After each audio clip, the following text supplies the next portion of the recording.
marilah kita bermula. So, kami akan bermula dengan maksud bentuk muka bumi. Bentuk muka bumi atau bentuk bumi adalah ciri semula jadi.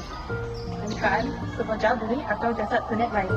Selain itu, bentuk muka bumi atau tanah bersama-sama membentuk rupa bumi yang tertentu, dan susunan mereka dalam landscape dikenali sebagai tipografi. Selain itu, terdapat 4 jenis bentuk muka bumi. Salah satu bentuk muka bumi ialah tanah tinggi. Kawasan tanah bantaran gunung dan dataran tinggi. Jarak udara ketinggiannya adalah 600 meter.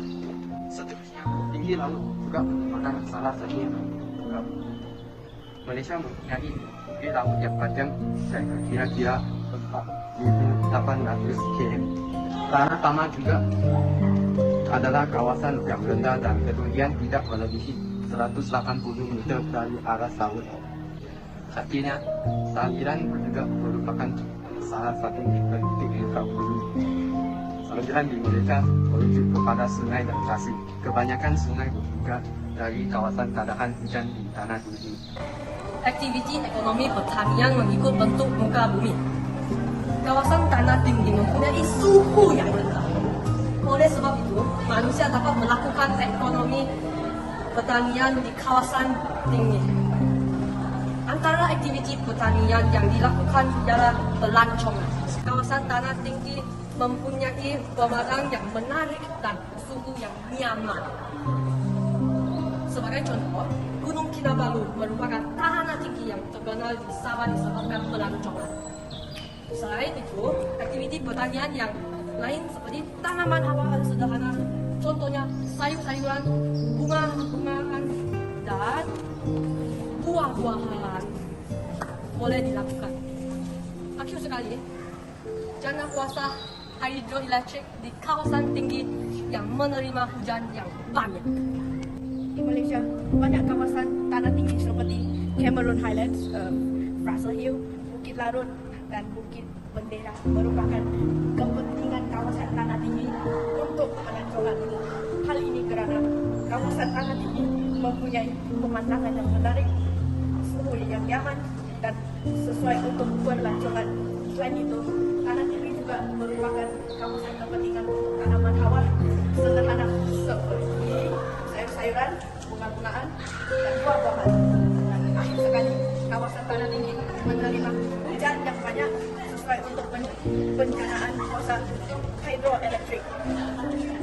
Seterusnya adalah sumber alam yang berada di tanah tinggi.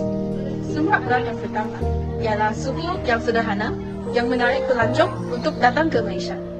Sebagai contoh, tanah tinggi Cameron Highlands. Sumber alam kedua tanah tinggi dari kawasan tanahan air bagi sungai-sungai seperti Banjaran Tiwangsam. Seterusnya, sumber alam ketiga ialah sumber kayu balak. Sumber kayu balak dilindungi oleh hujan tropika yang membekalkan kayu-kayu yang berharga seperti keruing dan meranti. Di samping itu, sumber alam keempat ialah kawasan tanah tinggi sesuai dijadikan tempat bina stesen hydro. Kerana banyak sungai yang beraliran deras.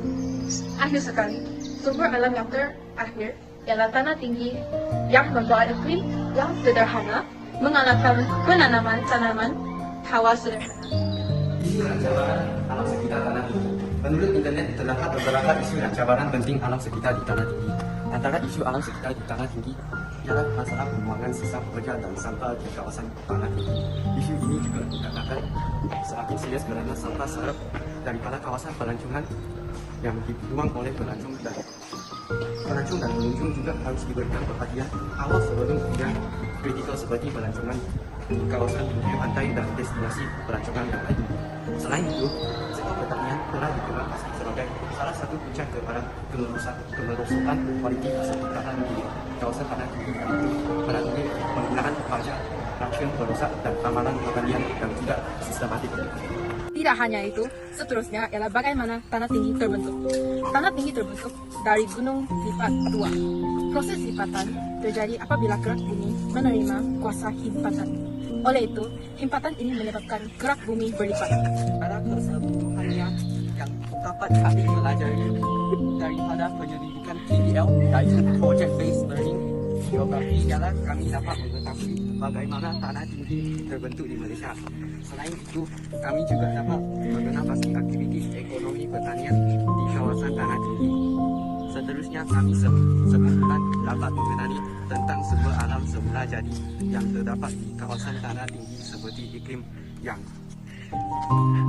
sederhana, kawasan tanahan air dan pokok kayu balat yang dapat mempertingkatkan kegiatan ekonomi pertanian di Malaysia. Seterusnya, kami juga dapat mengetahui tentang isu-isu dan cabaran yang timbul daripada masalah kegiatan ekonomi dan langkah-langkah yang patut diambil untuk menyelesaikan masalah. Di samping itu, kami sekumpulan dapat belajar nilai kerjasama dan berdikai semasa membuat PBL geografi. Kami bekerjasama untuk mencari maklumat video dan model supaya PBL kami berjaya. Tambahan pula, setiap daripada kita belajar bagaimana untuk bertanggungjawab sendiri untuk melakukan tugas kita sendiri. Akhir sekali, kami berharap masalah kegiatan ekonomi pada bentuk muka bumi di Malaysia dapat diselesaikan supaya akan kurang masalah dan lebih aktiviti boleh diadakan. Kami telah berbincang kaedah-kaedah yang dapat kami gunakan